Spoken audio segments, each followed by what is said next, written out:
Mulhede shubala calavella haidele. Newtala haidele foro boda di geleshe cola. Muda haidei to propafa de getela inna. Ora hai alla amadal di gadboro che Newtala haideshi. Du hella bola ketela volo comandale. Du prai folo che de site.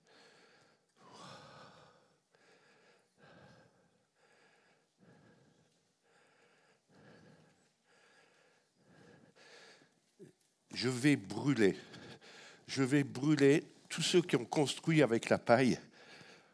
Il restera que ceux qui ont construit avec moi. Et j'ai commencé cette œuvre.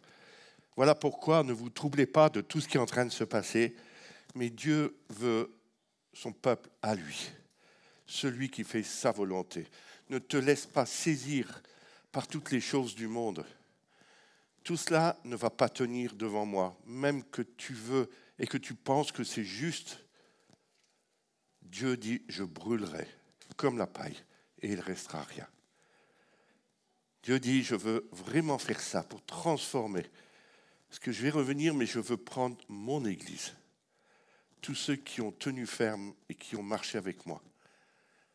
Et le reste brûlera comme un feu de paille. Et ça va aller tellement vite. Et je voyais plein d'endroits où Dieu a commencé, que je ne connais même pas. Et je sais que c'est en train de se faire. Dieu ne le fait pas, mais c'est parce qu'il a averti depuis des années. Il a montré depuis des années. Et je crois qu'on arrive dans des temps où Dieu est en train de travailler son peuple pour qu'on soit attaché rien qu'à lui. Oh, pardonnez-moi, c'était comme cela, mais voilà, c'est ça, se laisser saisir. Et puis, on parle des langues qu'on n'a jamais appris, on ne comprend pas, moi non plus, mais c'est Dieu, hein, il est tout puissant. Et je ne tiens plus, j'arrive même plus à mettre ça, voilà. Bon, je suis encore toute ébranlée. Je suis toujours surpris de Dieu. Pourtant, ce n'est pas la première fois qu'il se sert de moi, mais je suis toujours étonné comment Dieu est tout puissant. Alors, soyez attachés à lui surtout, c'est tellement important. Ouais, je voudrais parler aujourd'hui que Jérusalem est la clé de Dieu pour un monde nouveau. Tout le monde aspire à ce monde nouveau.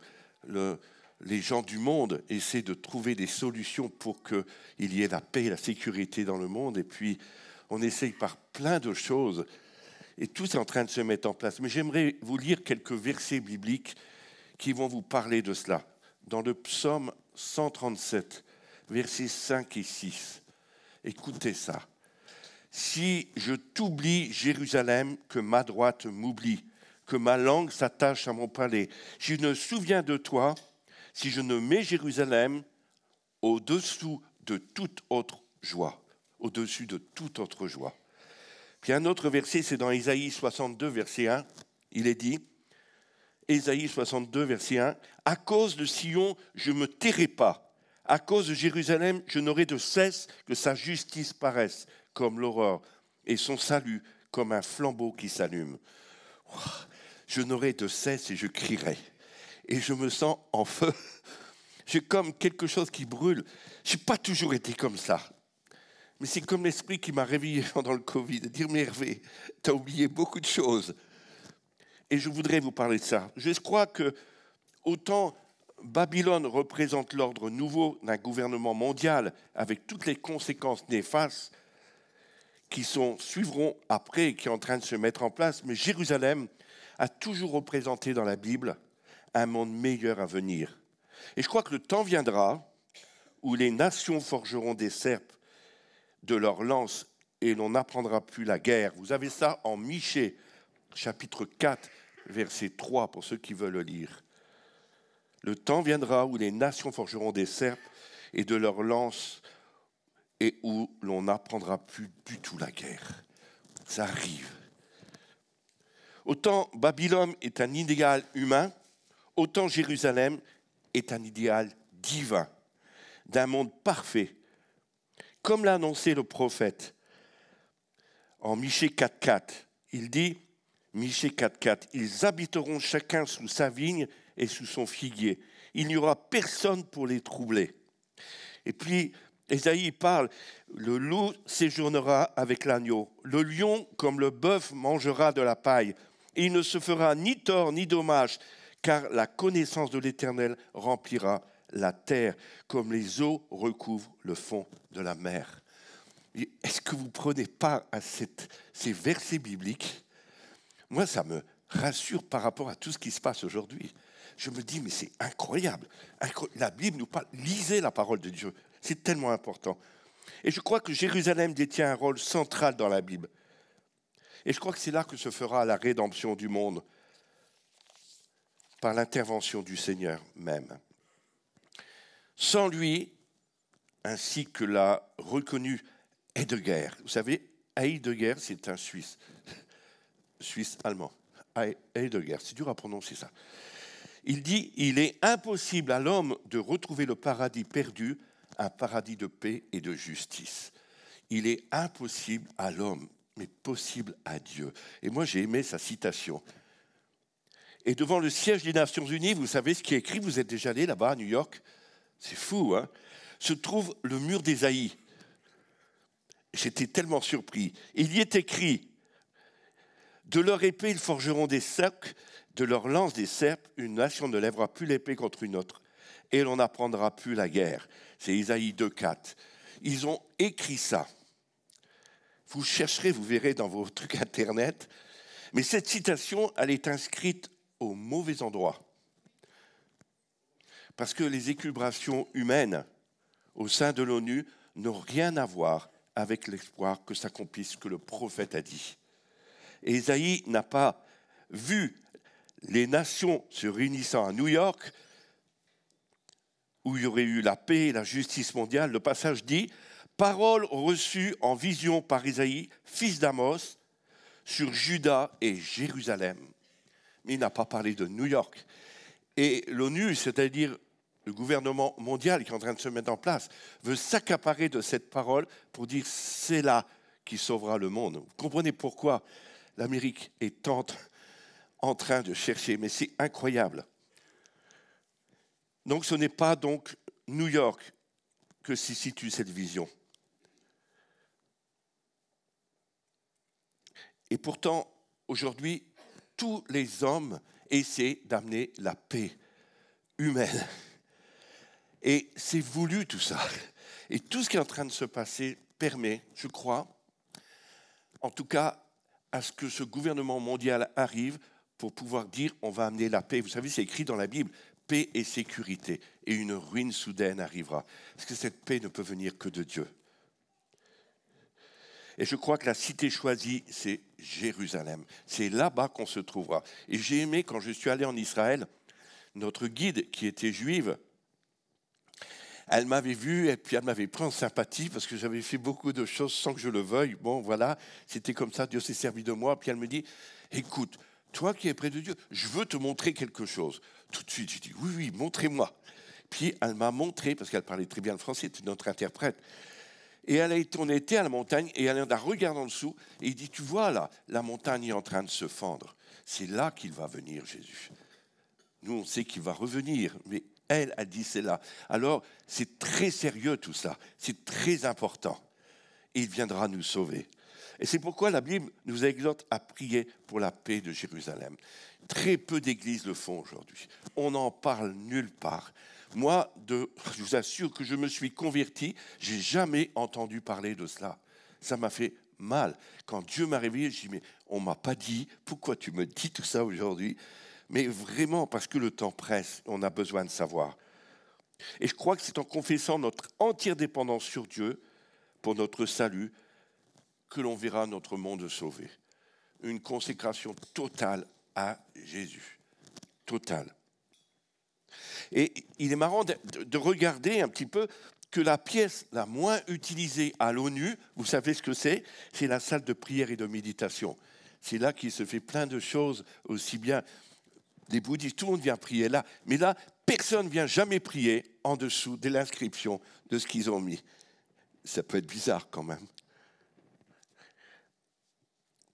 L'humanité se trouve donc devant un choix. Babylone ou Jérusalem. Et je crois qu'aujourd'hui, il va falloir faire son choix. En tout cas, pour l'Église. Moi, j'en suis convaincu.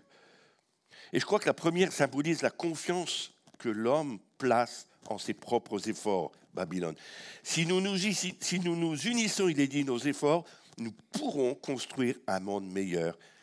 Et en un mot, une Babel, quoi. Vous savez, ce qui a été fait tout au début dans la Genèse, qui est parlé, les hommes voulaient pouvoir vivre les choses sans Dieu. Et ils ont construit une tour pour pouvoir aller atteindre Dieu quelque part, pour dire on est aussi fort que toi. Et Dieu a mis les langages différents alors que tout le monde parlait la même langue. Et ça, c'était pour dissiper. Et on voit que le diable, depuis le début, il essaye de ramener ces choses petit à petit. C'est pour cela que tout ce qui se passe actuellement a aussi à voir avec Israël pour moi. C'est la clé en tout cas. Vous savez, après la Première Guerre mondiale, l'homme s'est dit, nous devons nous unir. Déjà après la Première Guerre mondiale qu'il y a eu. Et dit, c'est ainsi qu'est née la Société des Nations. Puis après la Deuxième Guerre mondiale, l'homme s'est dit, nous devons nous unir plus puissamment. Et c'est ainsi que l'Organisation des Nations Unies a vu le jour. Alors, peut-être qu'il faudra un autre choc, beaucoup plus puissant, mondial, qui est en train de se placer, plus violent encore, pour passer de l'ONU, d'un gouvernement mondial, à 10 têtes, qui va être dirigé par les hommes.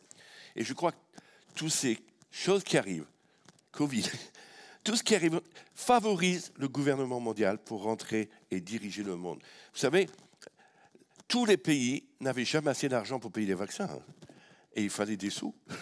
Alors le gouvernement mondial, FMI et tout, a subventionné. Puis on est lié par tout ce système qui va diriger. C'est tous ces gens riches qui vont commander, diriger le monde. Et on n'est personne à l'abri, hein, je crois. Je crois que c'est là l'unique réponse possible de l'homme devant ces problèmes insurmontables. Unissons-nous. Et ils se disent que quand on fera une unité, ils ne se battront plus. Puisqu'il n'y aura qu'un seul président, il n'y aura qu'une seule religion qui est en train de venir, avec un pape qui va diriger, et tout le monde va être soumis à ça. Et tu ne pourras plus faire ce que tu veux. Il y aura juste une petite catégorie de personnes qui restera fidèle à Dieu et qui prie. On va voir ça après. Et je crois que tout ça va amener au désastre, en tout cas. Et pourtant, dans leur ignorance, dans leur rébellion contre Dieu, les gens vont se rendre compte un peu trop tard que le résultat de leur effort n'a servi à rien du tout. Vous savez, pour amener la paix en France, c'est dur aujourd'hui. Vous verrez si je me trompe. Après les élections, il va y avoir tout cassé. Qu'importe qui va passer. Et c'est pour ça qu'il va falloir un gouvernement mondial aussi. On va dire, vous voyez, vous n'êtes incapable de diriger votre pays. Alors nous, on va le faire. Tout ça se met en place. Nous n'avons pas besoin de lui, ils disent, de ses commandements. Nous pouvons nous passer de lui. Et c'est cette réflexion que les hommes disent. Et c'est pour cela que Dieu veut intervenir. Pourtant, pour ceux qui veulent le voir, il y a un Dieu à l'œuvre dans le monde, apparemment sans espoir. Dieu agit aujourd'hui, ça je vous assure. Il y a un Dieu qui travaille à rendre à cette terre sa vocation initiale, être un paradis de bonté, de miséricorde. Ce pourquoi les chrétiens ont prié depuis beaucoup d'âges en arrière pour ça. Il y a énormément de chrétiens dans le monde qui prient pour ça. Des gens de toute race, toute nation. Et un jour, ils sont arrivés à un point de leur vie où ils ont pris conscience que seul Dieu pouvait les tirer de leurs difficultés. Et il n'y a pas d'autre. Et Dieu attend ça. Alors je vous dis tout ça parce que c'est important de réagir. Et ces personnes qui priaient n'ont pas honte d'invoquer le nom du Seigneur et de prier avec des millions d'autres sur la terre. Moi j'aime ça. Que ton règne vienne sur la terre, que ton règne vienne, que ta volonté soit faite sur la terre comme au ciel. C'est le Notre Père, ça. Hein? Mais c'est ce qui va se passer. Son règne va venir et sa volonté, elle va se faire. On récite des Notre Père par cœur et on ne comprend rien de ce qui est écrit dessus. Parce que ça devient machinal. Et pourtant, c'est écrit ça. Que son règne vienne et que sa volonté soit faite sur la terre comme au ciel. La même chose. Le paradis sur la terre. Moi, j'aspire à ça. Un jour, ces gens verront une terre rendue à elle-même. une nouvelle terre, de nouveaux cieux, où régnera la justice et l'équité. Mais cette nouvelle terre aura précisément pour capitale la ville qui est la plus méprisée aujourd'hui, Jérusalem. Vous avez remarqué, c'est la seule qui est la plus méprisée au monde. C'est incroyable. Et Dieu a choisi celle-là. C'est là que je reviendrai. Capitale d'Israël, la nation juive ressuscitée. Se tourner vers celui qu'ils ont crucifié. Mais c'est fort. Il aime son peuple. Il le rassemble. Mais il compte tellement pour lui. C'est fou. Et Dieu avait toujours dit qu'il le ferait après des années de dispersion. Il dit qu'il rassemblera son peuple des quatre coins de la terre, de toutes nations parmi lesquelles il l'avait dispersé pour les ramener à la terre promise. Et je suis sûr que la future élection en France va ramener les Juifs chez eux. De ce côté-là, je trouve ça bien. Comme ça, il reviendra plus vite. Mais c'est super. Mais c'est incroyable. Et en tout cas, c'est ce qu'il y en a qui ont dit dans leur communiqué s'il passait. Tous les étrangers vont partir. Dieu chante et proclame à travers toute la Bible, dans Jérémie 31, 10, « Celui qui a dispersé Israël les rassemblera certainement comme un berger rassemble son troupeau. » Il fera la même chose. Si grande est sa jubilation de Dieu qu'il décrète par son prophète que l'histoire du rassemblement de son peuple doit être publiée parmi toutes les nations jusqu'aux îles lointaines, il est dit. Même dans les îles lointaines, ils entendront. Et il nous faut le proclamer. Il revient, mais il vient chercher son peuple. Mais c'est formidable, je trouve.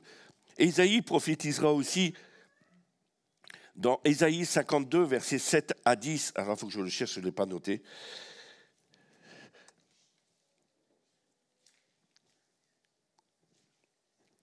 Ésaïe, alors c'est tout là-haut maintenant.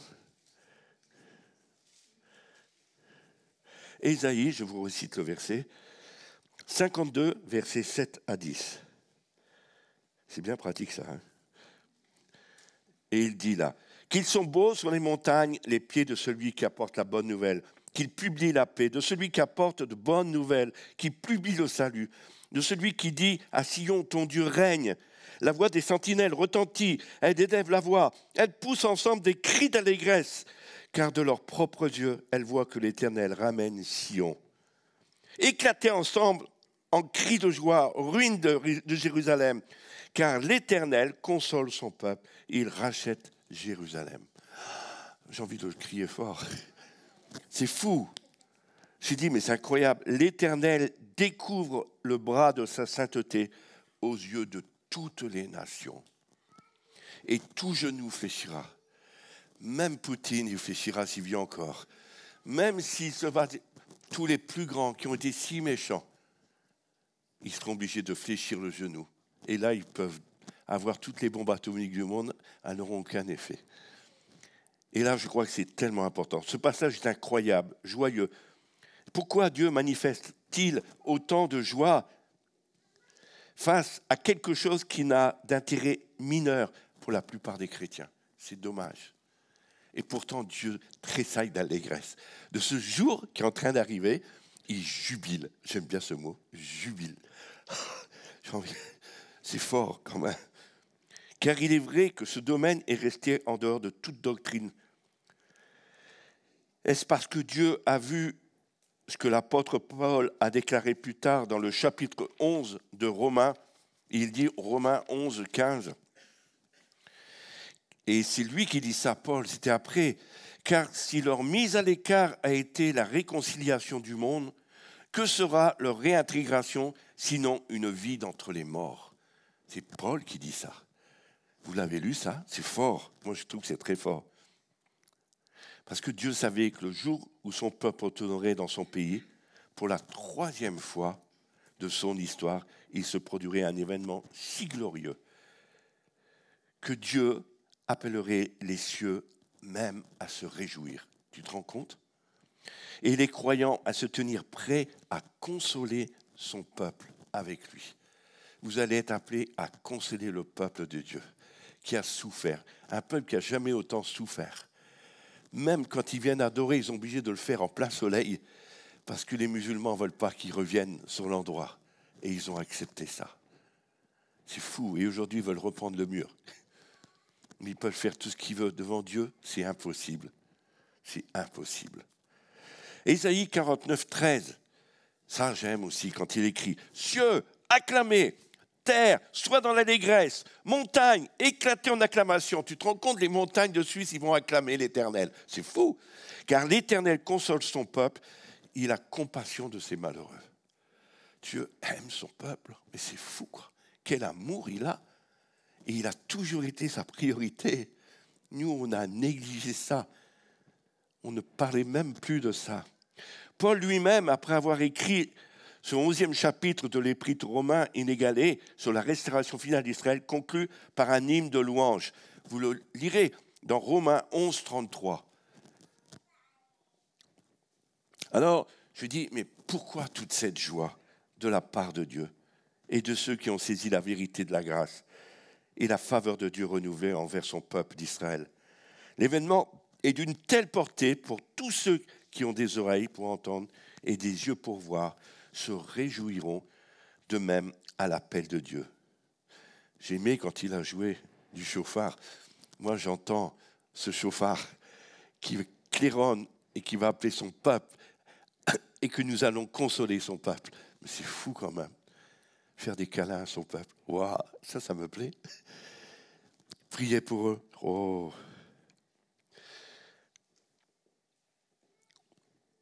Mais Dieu les appelle aussi à conforter son peuple, tout comme il l'a fait, montrer de la miséricorde envers son peuple.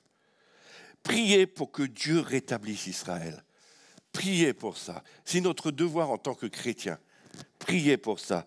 Et il ne nous demande pas seulement de nous réjouir, si nous comprenons toute l'étendue des conséquences de la restauration d'Israël, mais je pense qu'on ne pourra pas se réjouir, ni travailler, ni prier sincèrement, si on n'a pas compris ce que Dieu est en train de faire. Et je crois qu'on a besoin d'être réveillés dans nos cœurs. Pas juste parce que je vous parle, mais comme moi, éveillés à ces choses. Ma femme me dit, tu n'avais jamais parlé de ça avant. Mais qu'est-ce qui t'est arrivé? Et je pense que Dieu suscite, réveille nos cœurs. Et il veut vous réveiller aussi, je crois. Je crois que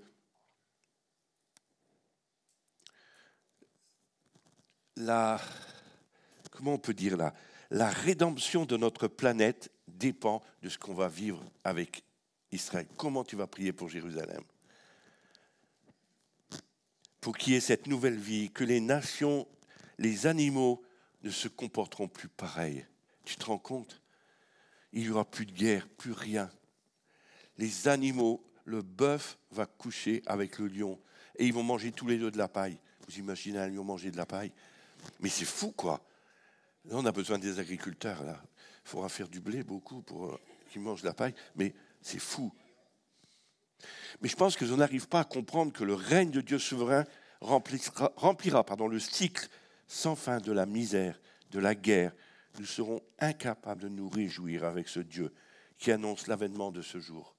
Il faut comprendre que Dieu tient tout entre ses mains. Et vous réjouir de ce qui est en train de se passer, mais de le comprendre dans vos pensées et dans vos cœurs.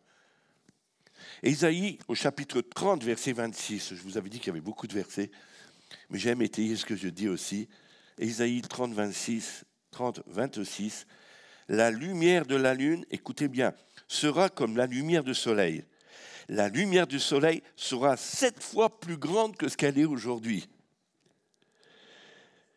Et encore un autre passage surprenant. Même la lune et le soleil vont jubiler à l'approche du réconfort du peuple juif. Même la lune et le soleil vont jubiler. Moi, j'ai envie de jubiler avec eux, me réjouir, parce que c'est ce qui va se produire. Mais ça va être incroyable. Ce jour-là, on va tomber sur le derrière quelque part. Mais c'est incroyable. Et nous, on peut être la clé de tout cela, c'est-à-dire de ceux qui intercèdent pour que ces choses arrivent. C'est juste ce qu'il nous demande de faire. C'est pas grand-chose. Puis après, consoler son peuple. Alors je pense que ce jour promet d'être merveilleux. Comme ça a été annoncé, avec son amour et cette joie céleste, parce que Dieu déclare, alors je ne l'ai pas écrit, Ésaïe 54, 8, on va le dire ensemble. Ésaïe 54, on n'est pas loin là. Verset 8, on va le lire. Il dit ça. Dans un instant de colère, je t'avais un moment dérobé ma face, mais avec un amour éternel, j'aurai compassion de toi, dit ton Rédempteur, l'Éternel. C'est fou. Autant il s'est détourné à cause que le peuple n'en voulait plus, et il dit, maintenant je le rassemble et j'aurai compassion de lui, et plein d'amour. Et juste pour vous dire, c'est ça la clé. Et je pense que c'est très important de ne pas négliger dans ces temps que nous on voit l'Ukraine, on voit des tas de choses, la bombe atomique qui va nous tomber sur le coin du nez. Mais Dieu, il tient tout entre ses mains. Hein. Et moi, je pense, au contraire, prier sans relâche pour la paix de Jérusalem, pour que Dieu vienne et revienne. Il faut que le peuple crie « Maranatha ». Jésus revient vite. Et je crois que c'est important pour que la paix revienne sur le monde. Et il est dit à un endroit aussi que des gens de toutes couleurs viendront adorer. Ça veut dire qu'on ne changera pas notre couleur. Parce qu'il y en a qui ont dit qu'on allait être comme ça. Non, on sera comme on est aujourd'hui. Et on va adorer à Jérusalem le roi des rois. Et on va tous y aller. Mais ça va être super. Moi, je voulais y retourner un peu avant, mais raté. Mais voilà. Mais ce jour-là, j'y serai aussi. Hein. Et il le faut, parce que je crois que Dieu veut ça. Et préparez-vous à ces temps merveilleux qui sont en train de se préparer. Et si vous pouviez jubiler avec moi, dans votre intérieur, de dire le Seigneur tient tout entre ses mains. Il tient tout et il a le contrôle de tout. Et ce qu'il a promis s'accomplit toujours. Ce qu'il a prophétisé au travers de ses prophètes, ce qu'il a parlé, va s'accomplir. Et ça, c'est important. Alors, c'est pour ça, lisez la parole. Méditez cette parole. Cherchez. N'attendez pas que ça vous tombe tout cuit. Mais vous, prenez la parole, relisez-la. Même que moi, je vous ai parlé. C'est pour ça que j'aime citer les versets. Reprenez les versets. Vous allez voir que vous allez aller encore plus loin que moi je suis allé. Et que vous allez découvrir que vraiment l'Éternel est là au milieu de nous. Et après, vous ne serez plus ébranlés dans votre foi. Vous aurez une foi béton parce que vous direz oh, si l'Éternel est avec moi, qui sera contre moi? Il n'y a plus de problème. Mais je vais prier pour Jérusalem, pour le peuple d'Israël, ce peuple que Dieu aime. Moi, j'ai un plaisir toujours à les rencontrer. Oh, je suis allé dans une synagogue une fois. Je ne sais pas pourquoi, ils m'invitent toujours dans tout ce truc-là. Je ne suis pas juif, mais il y a quelque chose qui doit passer. Et je pense que Dieu veut vraiment nous réveiller et nous montrer un peu ce qui se produit. Vous savez, juste, bon, une autre fois, je parlerai sur le mont du temple, mais on n'a pas le temps au soir, mais j'aimerais en parler aussi un jour. Mais, enfin, je voudrais, bon, juste en un mot, réjouissez-vous, quoi, car l'Éternel revient. Et puis, vous avez une tâche encore importante à faire. Comme il a dit, tout n'est pas fini. On a des choses à faire. Et Dieu te demande d'intercéder. Alors, je ne suis pas quelqu'un qui est extrême juif. Vous savez, il y a eu tout un moment un vent de doctrine qui est passé. Il fallait tout le monde se faire circoncire, je ne sais pas, et qu'on avait certainement un ancêtre juif. Bon, oui, je dis, j'avais Adam et Ève, mais après, je ne vois pas d'autres. Mais après, je me suis dit, ça a faussé tout. Et je crois que ça a fermé les portes. Et je crois qu'il faut relire la Bible pour comprendre ce qui est écrit. Et pouvoir être prié, pas mystiquement, ça se dit ça, avec un esprit mystique, mais prier selon ce que la parole vous dit. Moi, j'aime qu'on peut prier avec la parole, hein. Reprendre des textes. Moi, j'ai vu une fois un juif, mais éthiopien, qui avait fait une cassette avec tous les évangiles et il prie avec les évangiles. Mais c'est surprenant, les versets qu'il y a dedans. J'ai dit, waouh, j'ai jamais vu ça. Bon, il est juif, lui. Alors, voilà. Mais nous, on doit pouvoir prendre la parole au sérieux. Elle nous a été laissée pour qu'on puisse comprendre notre avenir, notre présent, mais aussi tout ce qui s'est passé dans le passé, qu'il ne faut pas revenir. Hein. toutes ces guerres de religion et tout. C'est pour ça on ne peut pas accomplir une paix humaine ou œcuménique parce qu'elle n'est pas de Dieu. Comprenez ce que je veux dire? Ça veut dire que cette paix qui peut être faite ne peut être faite que par lui. Et Jésus n'a jamais dit rassemblez tous les gens comme ça, puis faites une unité. Alors c'est facile de dire on est un en Jésus-Christ, quoi. Mais ça, c'est facile à chanter. Mais la réalité, elle n'y est pas. Quand vous regardez aujourd'hui les églises, waouh, regardez ce qui s'est passé avec les orthodoxes tout récemment et tout. Tu te dis, waouh, ouais, mais ils sont pro-Poutine. Et puis, ils prennent des positions terribles.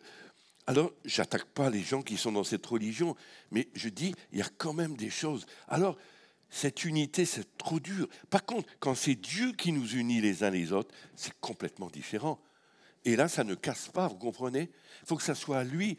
Humainement parlant, on peut faire beaucoup de choses, mais tu ne changes pas les choses. Vous voyez, depuis tant d'années, moi, j'ai fait des choses bizarres aussi dans le passé. J'allais dans les villages, j'ai fait des manifs chrétiennes. Vous n'avez jamais fait des manifs, c'est vraiment français, ça. Avec des pancartes, et puis Jésus est Seigneur depuis ce temps-là, cet endroit, il est pire que jamais, quoi. J'ai dit, alors, est-ce que c'était de Dieu? Mais des fois, on fait des choses purement humaines. Et je me dis, mais moi, ça m'interroge quand je regarde en arrière. Et je dis, mais comment Dieu veut qu'on soit attaché à lui? Qu'est-ce qu'il me dit de faire? Est-ce qu'il faut se laisser piéger dans des systèmes humains ou est-ce qu'il faut écouter ce que l'Éternel te dit? Il dit, tu n'auras pas d'autre Dieu devant ma face. Mais des fois, on a tellement d'autres dieux, quoi. Et vous savez, c'est pas avoir la statue de Marie, hein, notre Dieu. Ça, on le sait, ça nous gêne, mais ça, on le sait, on le fera pas. Mais qu'est-ce qu'on va faire? On va avoir des dieux qui sont les hommes, qui sont des gens qui nous dirigent, c'est le plus grand ministère, puis on s'écroule quand il s'écroule, quoi. Et c'est terrible, ça. Et moi, je crois qu'il faut faire attention, c'est s'attacher à lui.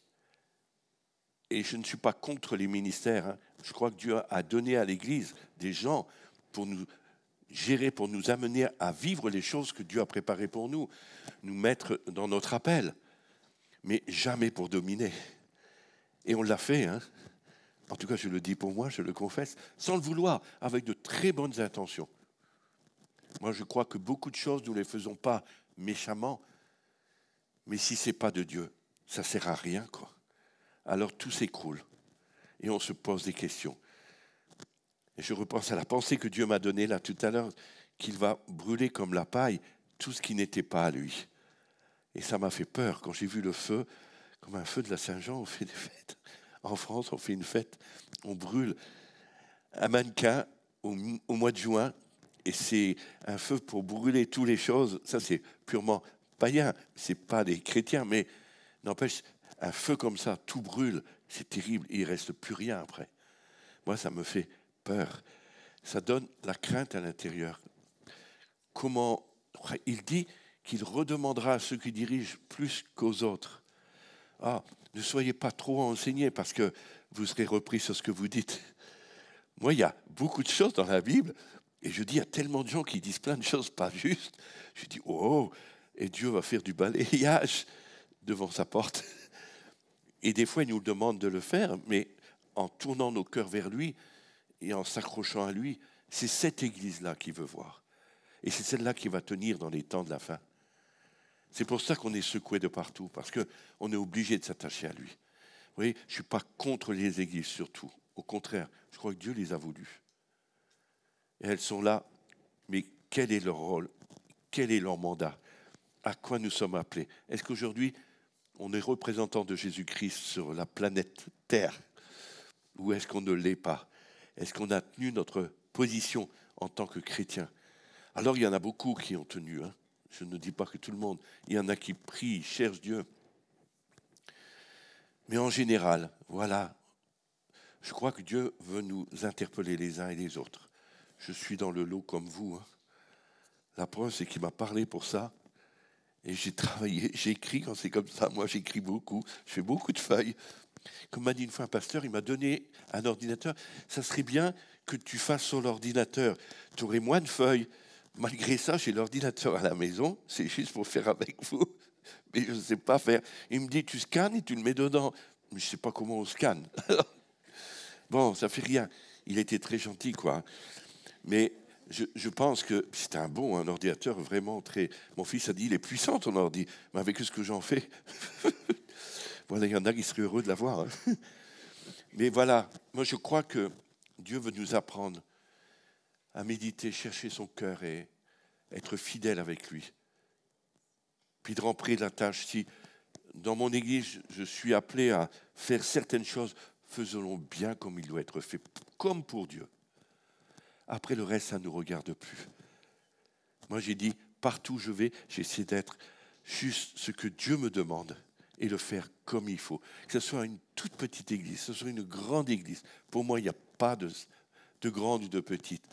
Je veux me donner en entier. Je crois que c'est ça que Dieu veut de nous tous.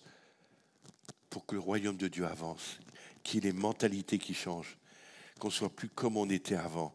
Comment on conduisait, comment on faisait. Il faut que tout ça...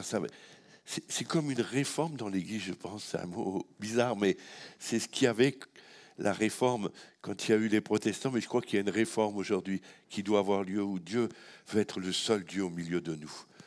Alors oui, je crois qu'il y aura, et Dieu a appelé beaucoup de repentance, revenir à lui. Et ce n'est pas juste demander pardon. Vous savez, j'ai entendu beaucoup de gens demander pardon. Oh Seigneur, on te demande pardon. Puis après, ils refont les mêmes choses. Alors j'ai dit, est-ce que réellement, ils se sont... Parce que pour moi, une repentance, c'est un demi-tour, il me semble, hein, complet. On est dans un sens, puis voilà, qu'on revient dans le bon sens.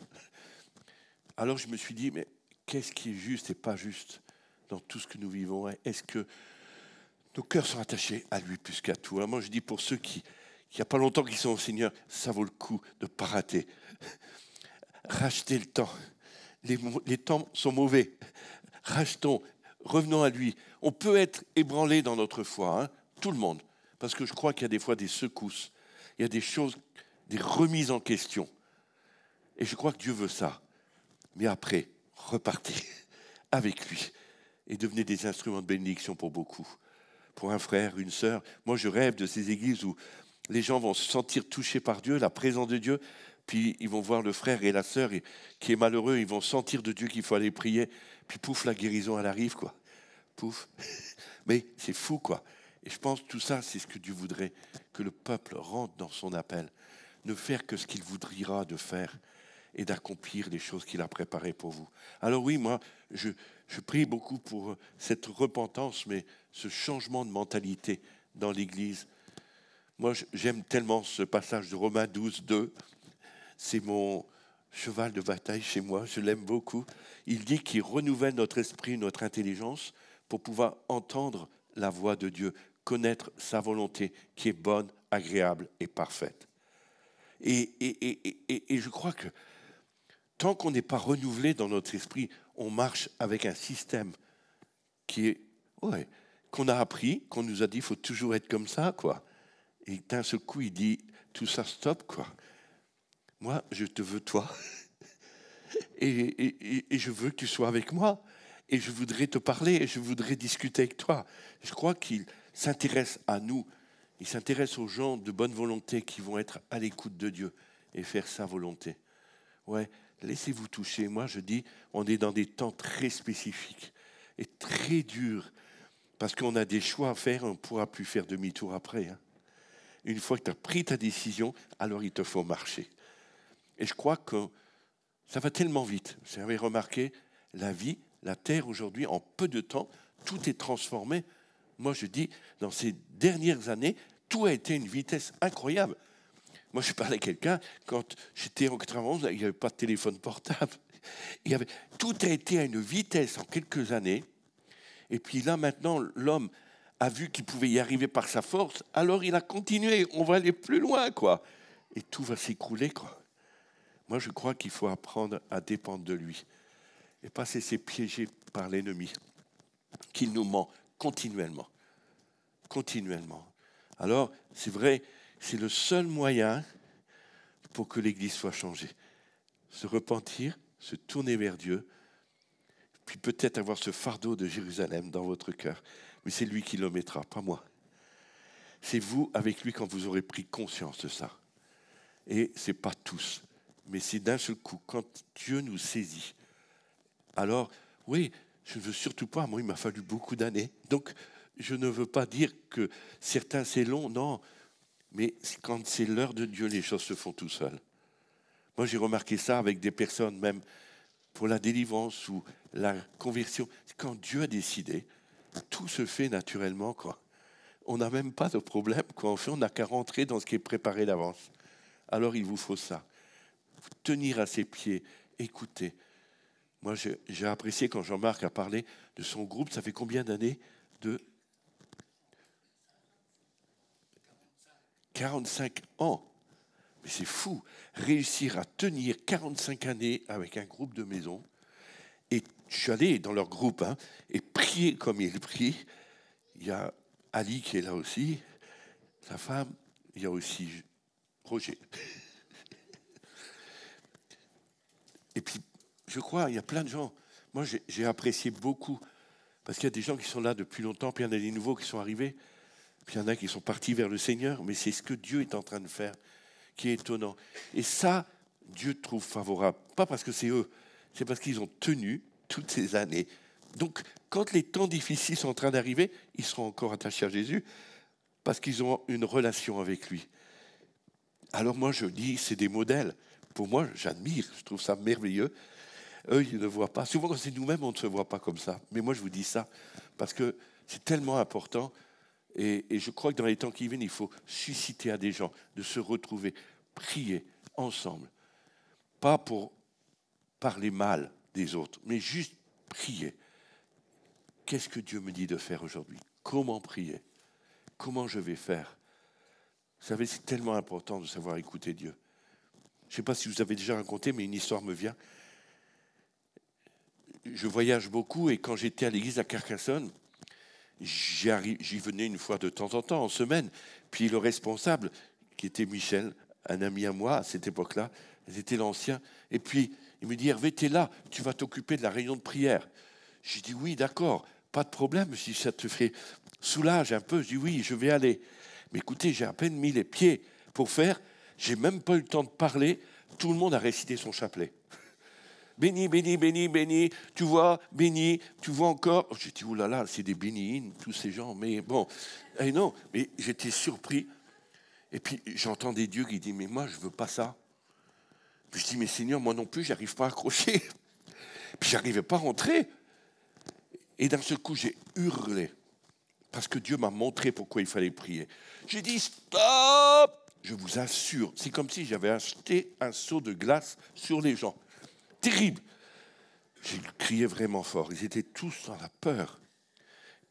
Puis je dis Dieu aujourd'hui, et c'était au moment de la Syrie, vous vous rappelez, quand ils allaient tirer sur les gens, juste avant, il lui dit, je veux que tu pries pour la Syrie. Dis-leur de prier pour la Syrie.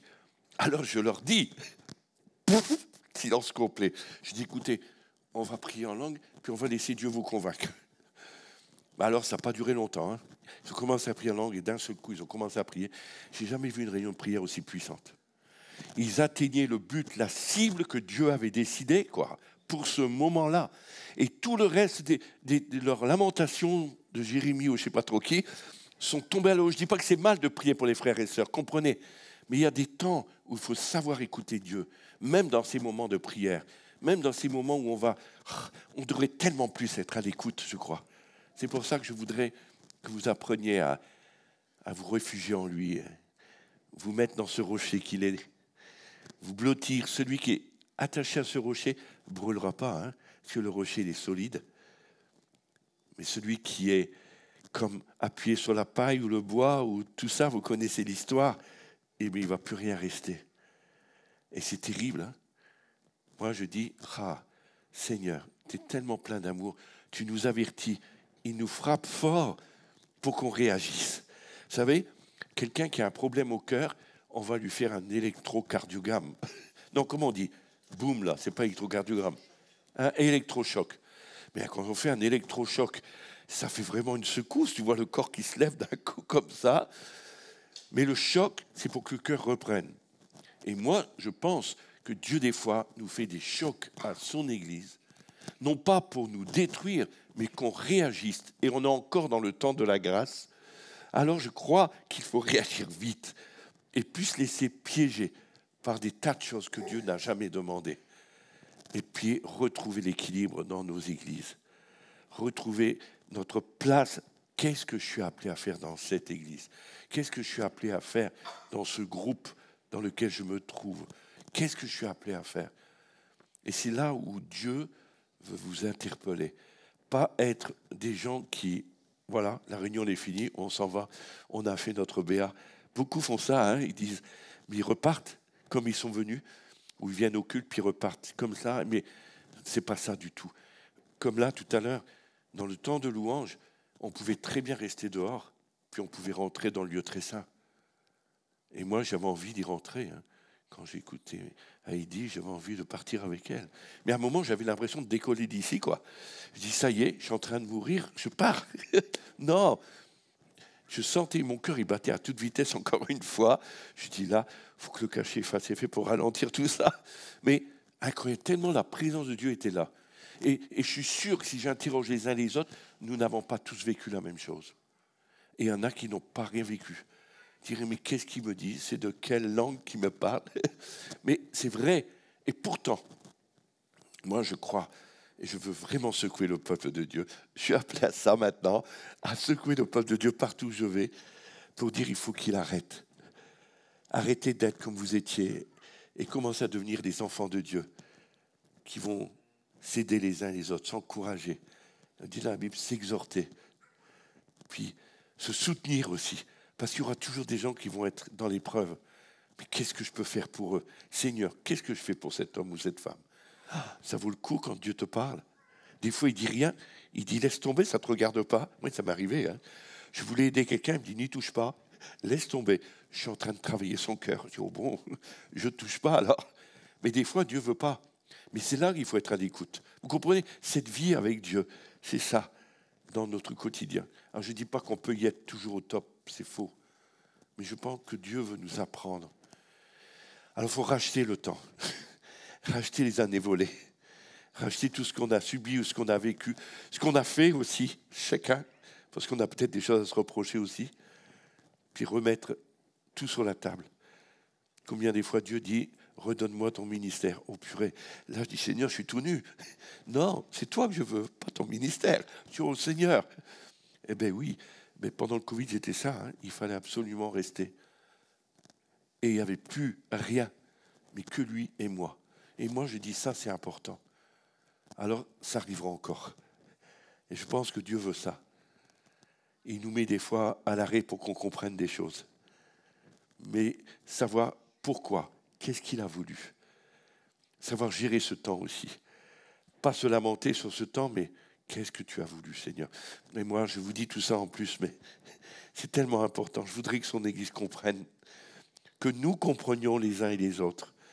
Qu'est-ce qui est en train d'arriver? Qu'est-ce que Dieu est en train de faire? Qu'est-ce que je dois être? Là où je dois me tenir en tant qu'enfant de Dieu. Qu'est-ce que je peux être utile pour Dieu? Oh, ça vaut le coup, tu te rends compte? Ça vaut la peine de lui demander, de se mettre à ses pieds. En tout cas, je vous encourage, je vais juste prier parce que je vais donner aussi des paroles.